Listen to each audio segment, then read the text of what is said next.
वजीर आजम इमरान खान की इतवार के रोज अपोजिशन के हाथों यकीनी शिकस्त के पेश नज़र स्पीकर पंजाब असम्बली चौधरी परवेज इलाही ने खुद को वजीर आला पंजाब बनवाने के लिए हफ्ते के रोज जुआ खेलने का फैसला किया है ताकि मरकज में तब्दीली से पहले पंजाब की वजारत आला पर कब्जा किया जा सके। इसलिए गवर्नर पंजाब चौधरी मोहम्मद सरवर ने जुमे के रोज वजीर आला पंजाब उस्मान बुज़दार का इस्तीफ़ा मंजूर करने के बाद नए वजीर आला के इंतखाब के लिए 2 अप्रैल बरोज हफ्ता पंजाब असम्बली का इजलास भी तलब कर लिया है। गवर्नर हाउस की जानिब से जारी नोटिफिकेशन के मुताबिक गवर्नर पंजाब ने आईन पाकिस्तान के आर्टिकल 109 के तहत सूबाई असम्बली का 40वां इजलास 2 अप्रैल को तलब किया है, जिसमें आइन के आर्टिकल 130 के तहत नए कायदे ऐवान यानी वजीर आला का इंतखाब होगा। ख्याल रहे कि स्पीकर पंजाब असम्बली चौधरी परवेज इलाही के साथ डील के बाद इमरान खान ने उस्मान बुज़दार से 28 अप्रैल को इस्तीफ़ा ले लिया था, जिसे अब मंजूर कर लिया गया है। ज़राए का कहना है कि 3 अप्रैल के रोज़ वज़ीर आज़म के खिलाफ तहरीक अदम एतमाद की वोटिंग से पहले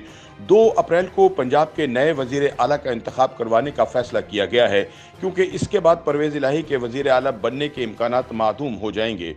अपोजिशन जमातों ने जहां वजीर आज़म इमरान खान के खिलाफ कौमी असम्बली में तहरीक अदम एतमाद पेश की, वहीं पंजाब में वजीर आला उस्मान बुज़दार के खिलाफ भी तहरीक अदम एतमाद पेश की गई थी। लेकिन अब उस्मान बुज़दार के इस्तीफ़े के बाद उनके खिलाफ दायर करदा तहरीक अदम एतमाद खुद ही ख़त्म हो गई। सियासी तज्जियाकारों का कहना है कि परवेज इलाही एक हारा हुआ जुआ जीतने की कोशिश कर रहे हैं, क्योंकि अगर वो किसी सूरत पंजाब के वजीर आला बन भी जाएं तो उनका इक़्तिदार चंद रोज़ में ख़त्म हो जाएगा, खुसूसन जबकि मरकज़ में इमरान हुकूमत उलट जाएगी। अपोजिशन ज़राए का कहना है कि गवर्नर पंजाब की जानिब से उजलत में पंजाब असम्बली का इजलास बुलाकर नया कायदे ऐवान मुंतखब करने का बुनियादी मकसद ये है कि जल्दी जल्दी परवेज इलाही को वजीर आला बना दिया जाए। हुकूमती जमात का ख्याल है कि अपोजिशन ने सारी तवज्जो वफाक पे तहरीक अदम एतमाद पर मरकूज कर रखी है और इसकी पंजाब की वजारत आला के हवाले से कोई तैयारी नहीं है, लिहाजा परवेज इलाही इसका फ़ायदा उठाने की कोशिश करना चाहते हैं।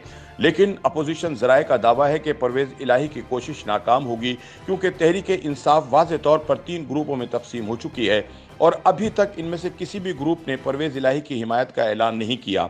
याद रहे कि इन 3 ग्रुप्स में जहांगीर खान तरीन के साथ 20 लोग हैं, अलीम खान के साथ 10 लोग हैं, जबकि गजनफर शीना के साथ 14 लोग हैं। लिहाजा इन 3 ग्रुप के 44 मेंबरान पंजाब असम्बली की गैर मौजूदगी में परवेज इलाही के लिए वजीर आला बनना मुमकिन दिखाई नहीं देता। लेकिन अहम तरीन सवाल यह है कि पंजाब में अपोजिशन इत्तेहाद वजारत आला के लिए किस शख्स को उम्मीदवार बनाता है। अपोजिशन हल्कों का कहना है कि परवेज इलाही की जानिब से 2 अप्रैल को ही वजारत आला का इलेक्शन करवाने के फैसले के बाद उजलत में शहबाज शरीफ के साहबजादे हमजा शहबाज को वजारत आला के लिए नामजद किया जा रहा है, क्योंकि अगर तरीन या अनीम ग्रुपों में से किसी को नामजद किया जाए तो वोट तकसीम होने का इम्कान है। अलीम खान ग्रुप पहले ही परवेज इलाही को बतौर वजीर आला मुस्तरद कर चुका है, जबकि तरीन ग्रुप के मुताबिक परवेज इलाही ने उनसे राब्ता किया है, लेकिन उनकी हिमायत करने या ना करने से मुतालिक अभी ग्रुप ने कोई फैसला नहीं किया।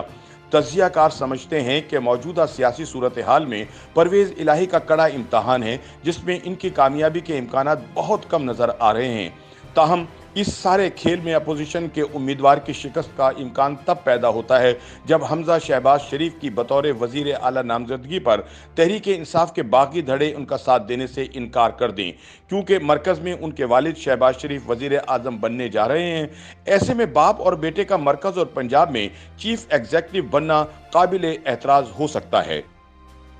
YouTube पर गूगली न्यूज देखने के लिए youtube.com की सर्च बार में गूगली न्यूज टीवी टाइप करें। गूगली न्यूज के पेज पर सुर्ख रंग के सब्सक्रिप्शन वाले बटन पर क्लिक करना ना भूलिए। YouTube पेज पर अपलोड होने वाली वीडियोस से बाखबर रहने के लिए बेल आइकन पर क्लिक कीजिए। आपको हर नई वीडियो के बारे में नोटिफिकेशन मौसूल हो जाएगा।